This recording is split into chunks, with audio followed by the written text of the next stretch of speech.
On my graduation day, my whole family chose my sister's baby shower over me. On the day I finally walked across the stage to receive my college diploma, after years of sleepless nights and part-time jobs, not a single member of my family showed up. Why?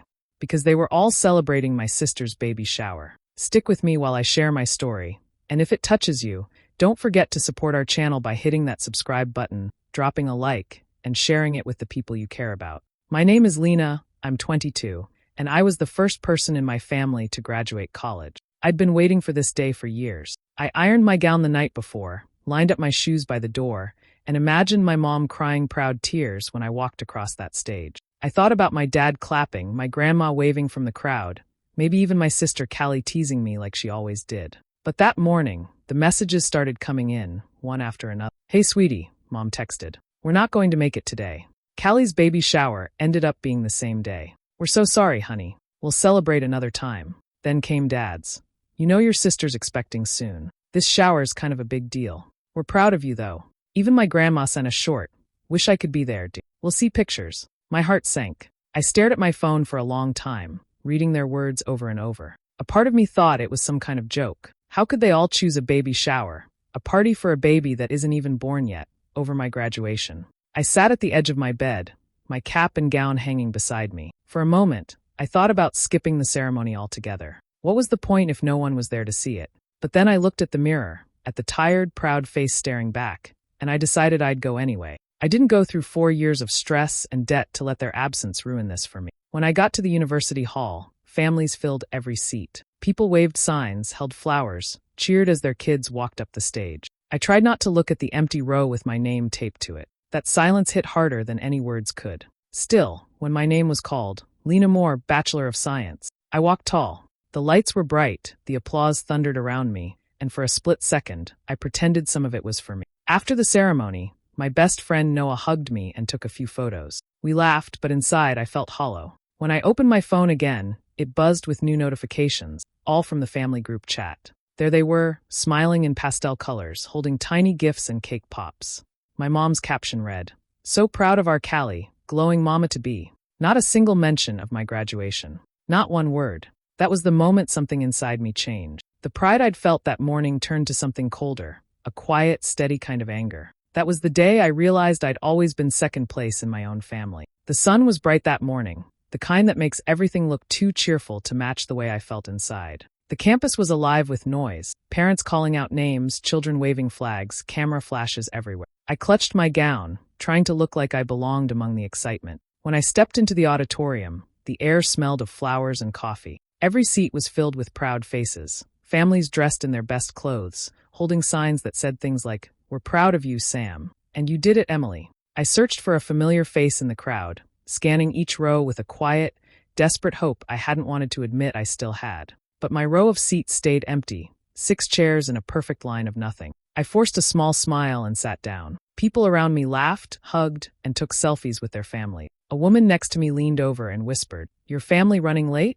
I just nodded, because saying they weren't coming would have made it too real. Noah found me near the back. He wore a wrinkled dress shirt and held his phone like it was some kind of lifeline. "You okay?" he asked softly. I shrugged, just ready to get this over with. He didn't push, just squeezed my shoulder and said, "I'll record everything, promise." The ceremony began. The dean's voice echoed off the high ceiling, speeches full of words like achievement and sacrifice. I tried to listen, but the sound of laughter behind me kept breaking through. Parents cheering when their kids' names were called, friends shouting nicknames, flashes going off like fireworks. When it was my turn, I walked to the stage. My heart beat so fast I could hear it over the applause. For one moment, under those bright lights, I let myself imagine someone was clapping for me. My mom, maybe, wiping her eyes like she used to when I got awards in school. But the thought only hurt, so I pushed it away. I took my diploma, shook the dean's hand, and smiled for the camera. My cheeks felt stiff from pretending. The sound of families cheering filled the room again as I walked back to my seat. My own row stayed silent, untouched. When it was over, Noah came up behind me and handed me a small bouquet of daisies. "Didn't want you to walk out empty-handed," he said with a grin that almost broke me. I laughed, a shaky little sound that wasn't quite joy but close enough. Outside, the crowd spilled into the courtyard, arms full of flowers, balloons, and pride. I stood by the stairs, holding my single bouquet, watching them pose for pictures that would live on fridges and family albums. Noah snapped a photo of me in my cap and gown. "You look amazing," he said. I smiled for him, the loneliest smile of my life. The wind caught the tassel on my cap, and for a second, it felt like the world had moved on without noticing I'd done something worth remembering. The ceremony ended, and the crowd slowly thinned out. I stood beneath a tree near the parking lot, my cap in one hand and diploma in the other. The campus felt quieter now, like all the noise and joy had drained away, leaving just me and the echo of everyone else's celebrations. Noah waved goodbye, promising to send me the pictures later. When he left, I finally pulled out my phone, hoping for at least one message from home. Maybe a congratulations, or "we're proud of you, sweetheart." Something small. Something to make the day feel less empty. The first notification I saw wasn't a text. It was from the family group chat. I opened it without thinking. There they were, my entire family, gathered in my parents' living room, surrounded by pink and blue streamers, laughing like it was the happiest day of their lives. My mom had her arms around Callie, who was glowing in a pale blue dress, a little ribbon tied around her belly. My dad held a plate of cake, smiling wide. My aunts and cousins posed behind a giant sign that read, "Welcome baby Wyatt." The photos kept coming. Balloons. Presents wrapped in silver bows. Callie unwrapping a tiny pair of baby shoes while everyone clapped. My grandma wiping her eyes as she hugged her. The captions were all filled with hearts and baby emojis. Then I saw it, my mom's post. "So proud of our Callie, the best sister and soon-to-be mom." I read it twice, waiting for my name to appear somewhere. Maybe she'd tag me, mention my graduation, even just say she wished she could have been at both. But there was nothing. Not a single word. It was like my day didn't exist at all. I scrolled through the comments. Everyone from family friends to neighbors writing things like, "What a beautiful family," and "Callie's going to be such a great mom." No one asked about me. No one noticed my absence. My thumb hovered over the chat for a moment. I could have typed something, a simple "looks fun," or even "wish you could have come." But I didn't. Instead, I tapped the top of the screen, hit leave group, and watched the chat disappear. It felt quiet after that. My phone screen reflected my face, the makeup fading, the tired smile gone. I slipped the phone back into my bag and looked around the empty parking lot. Somewhere across town, my family was probably cutting another slice of cake, laughing over stories I wasn't in. Maybe my name came up for a second, followed by a quick excuse. "She's busy, you know how she is." Then the moment would pass. The ache in my chest turned into something sharper. Not sadness, not disappointment, something heavier, colder. It wasn't that they'd forgotten me. They'd chosen not to remember. That was the moment the pride I'd felt in the morning burned away. I wasn't the girl craving their approval anymore. Something in me hardened quietly, without a sound, like a door closing for good. Weeks passed before I finally drove home. I told myself it was just a visit, to keep the peace. But deep down, I think I still wanted someone to care enough to say sorry. The house looked the same. White porch, wind chimes, flowers by the steps, like nothing had happened. Inside, laughter drifted from the kitchen. Callie sat at the table, her stomach round beneath a soft sweater, while Mom hovered around her, fussing with plates. Dad was on the couch watching TV, barely glancing up when I walked in. "Oh, Lena, you're here," Mom said, like I'd dropped by from down the street instead of another city. She wiped her hands and gave me a quick hug, then turned back to stir something on the stove. "Dinner's almost ready. You can help set the table." I nodded and took out the plates, pretending not to notice the framed photo of Callie's baby shower, now hanging above the mantel, the same one from the group chat. There wasn't a single picture from my graduation anywhere in sight. We sat down to eat. The table was full of small talk, nursery colors, doctor visits, how Callie couldn't sleep through the night anymore. No one mentioned my degree. Not even once. Dad finally looked up between bites of mashed potatoes and said, "You know, Callie's giving us our first grandchild. That's something special. You'll understand someday." I pressed my fork into the food, trying to keep my voice steady. "I'm happy for her," I said quietly. Callie grinned, sipping her water. "At least my kid will have a reason for everyone to show up, right?" The table burst into laughter. Even Mom chuckled, shaking her head like it was just harmless teasing. I laughed too, a short, hollow sound that didn't reach my eyes. Dinner dragged on. Every story turned into something about Callie, her cravings, her baby registry, how she'd already picked out names. I sat there, smiling when expected, nodding when needed, but inside I felt smaller with every word. When it was over, I helped clear the table. Callie went to lie down on the couch while Mom and Dad started talking about repainting the guest room for the baby's visits. That was it for me. I walked to my old bedroom. The walls were bare, my trophies gone, my college textbooks stacked in a dusty corner. It didn't feel like mine anymore. I pulled out my overnight bag and quietly folded the few clothes I'd brought. Mom called out from the kitchen, asking if I wanted pie.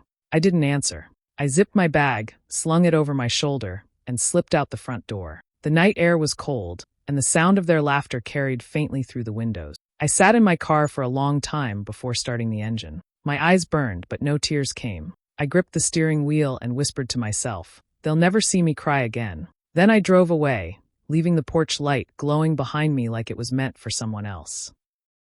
The day I left home, I promised myself I wouldn't go back. I deleted every number, blocked the group chat, and packed my car until there was barely room to breathe. By the time the highway swallowed the house behind me, it already felt like another life. The city I moved to wasn't glamorous. Small apartment, peeling paint, no furniture except a mattress and a desk I found on the curb. But it was mine.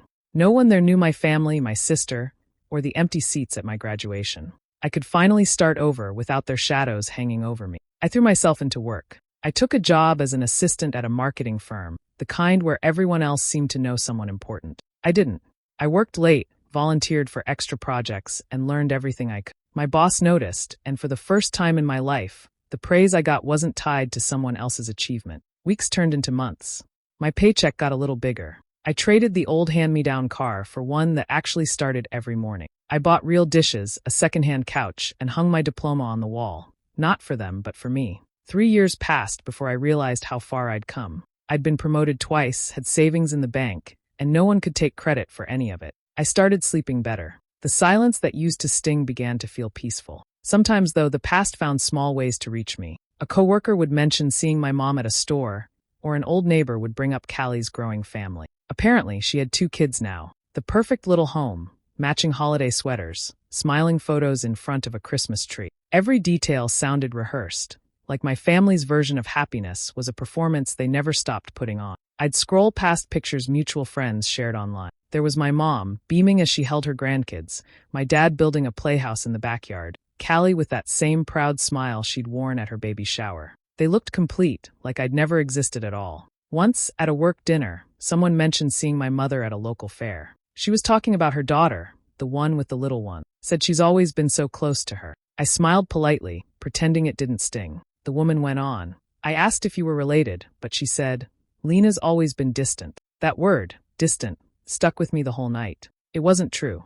I hadn't started out that way. They were the ones who pushed me out until distance was all that was left. But I didn't correct it. I didn't reach out. I didn't need to.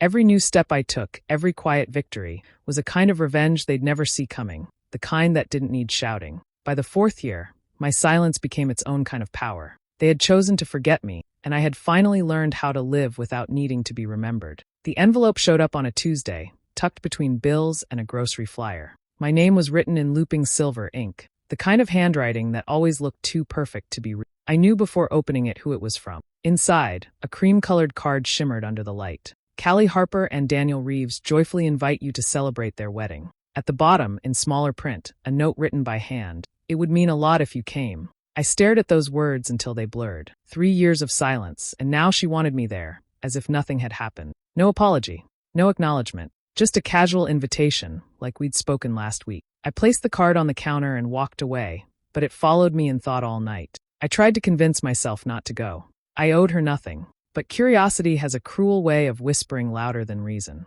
I wanted to see their faces, to see how they reacted when the person they'd erased walked back into the picture. So I went shopping for a dress. Something sharp and elegant, dark blue silk that caught the light without trying too hard. I booked a hair appointment, polished my nails, and picked a simple gold necklace.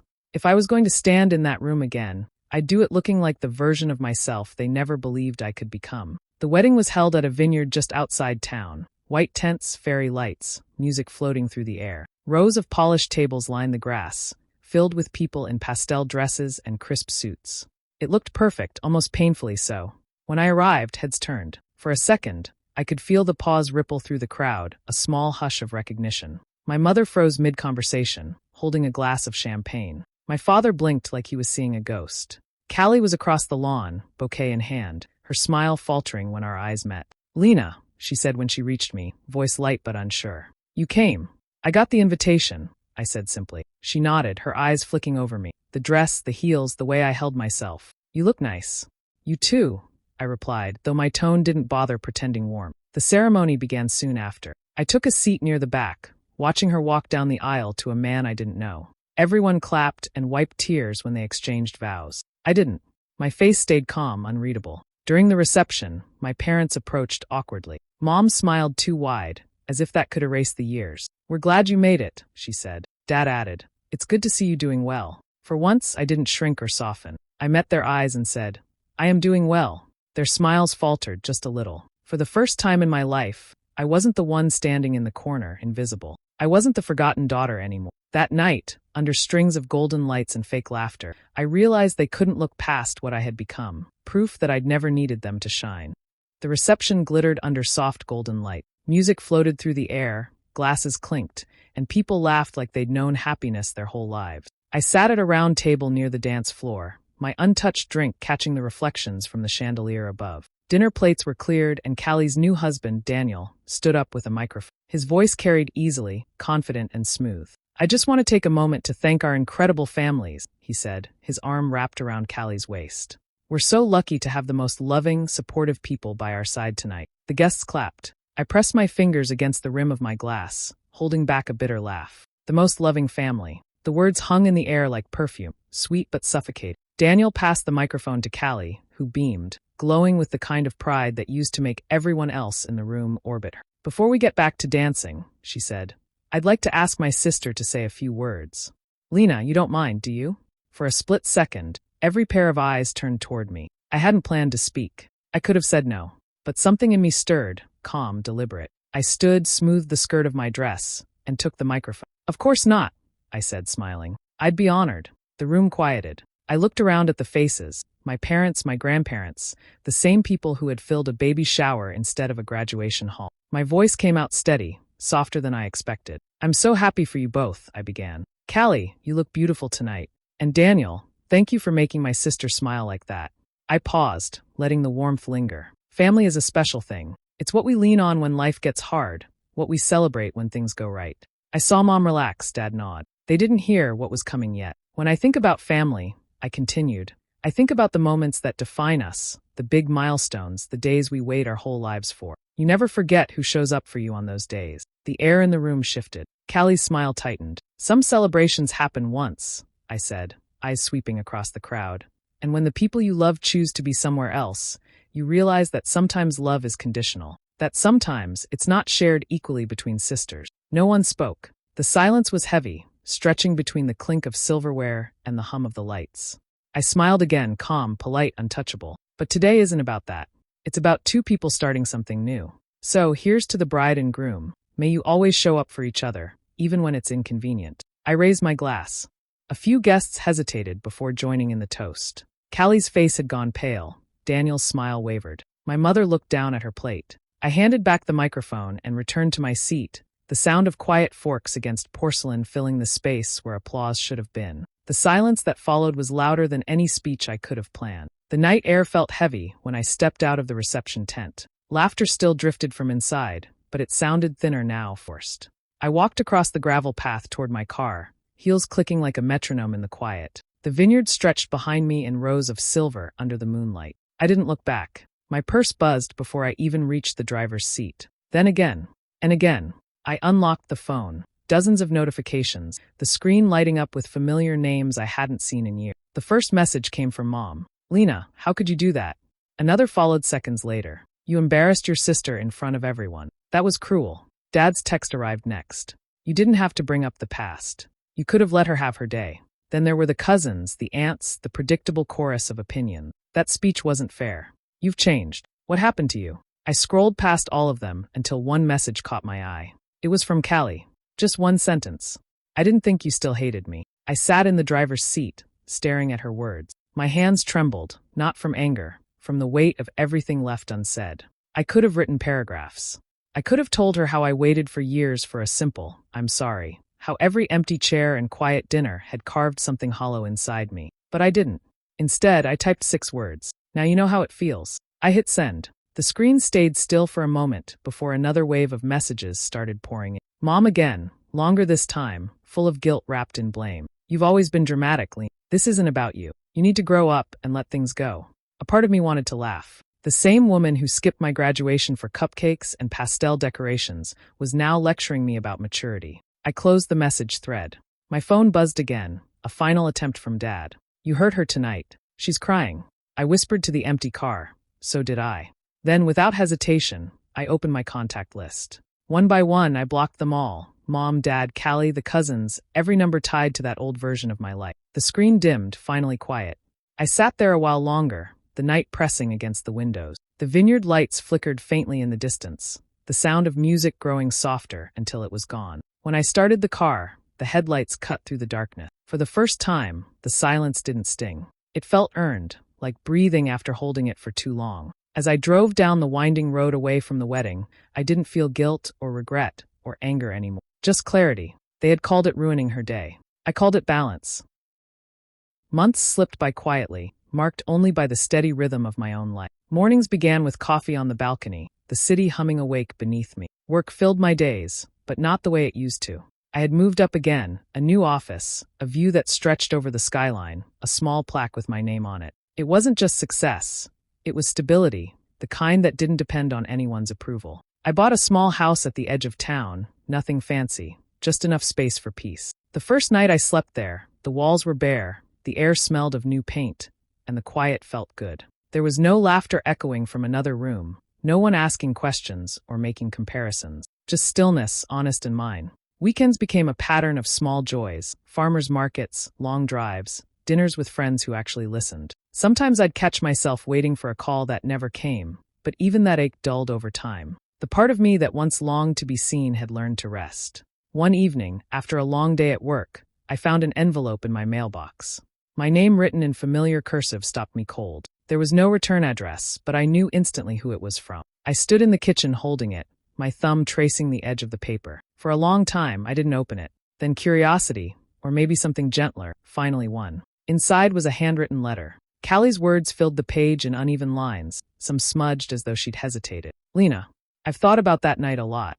About the things we both said, and the things we didn't. I see now what I took from you. I didn't understand before, but I do now. You deserved better that day, and I'm sorry I made you feel invisible. I hope someday you can forgive me. I read it twice, maybe 3 times. The apology felt real, but it arrived years too late. I set the letter on the counter, the paper trembling slightly in my hand. For a moment, I imagined writing back, something kind, something that said I'd let it go. But I didn't. I folded the page neatly and placed it inside the top drawer of my desk. Not to forgive, not to forget, but to keep as proof that the wound had existed, that it wasn't all in my head. Life didn't pause for reflection. Days turned into weeks again, work meetings, grocery runs, sunsets over the quiet street outside. The hurt had faded into something softer, something that no longer controlled me. Sometimes, when I walked past that drawer, I'd think of her, the sister who finally saw the mirror I'd held up. But I never reached out. I didn't need to. My peace didn't come from her understanding. It came from knowing I'd built a life that didn't require it. The letter stayed right where it was. Not a bridge, not a memory, just a reminder that I had survived it all and come out whole. Years later, my office felt like a second home. Sunlight spilling across the wooden desk, papers neatly stacked beside a vase of fresh lilies. The walls held small pieces of my life, reminders of how far I'd come. But only one frame truly mattered. It hung just above the bookshelf, simple black border, no inscription. Inside was a photograph, me, standing in my graduation gown, cap in hand, smiling faintly at something beyond the lens. The crowd behind me blurred into soft colors, but what always drew my eyes were the 6 empty seats in the corner of the frame. Noah had taken that picture right after the ceremony. I hadn't planned to keep it at first. Back then, it felt like proof of everything that had gone wrong. The absence, the silence, the hurt that wouldn't let go. But over time, it changed. Now, when I looked at it, it didn't sting.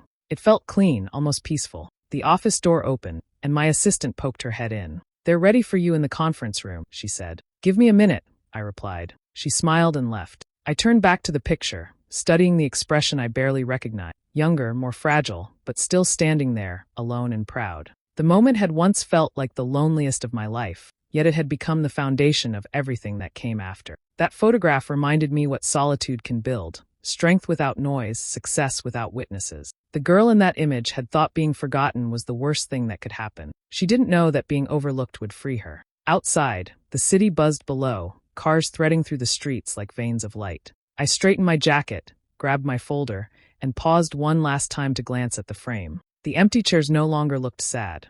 They looked intentional, like placeholders for all the versions of myself that had tried too hard to earn a seat at someone else's table. I realized then that those absences had taught me more than presence ever could. I touched the edge of the frame gently, my fingers brushing against the cool glass.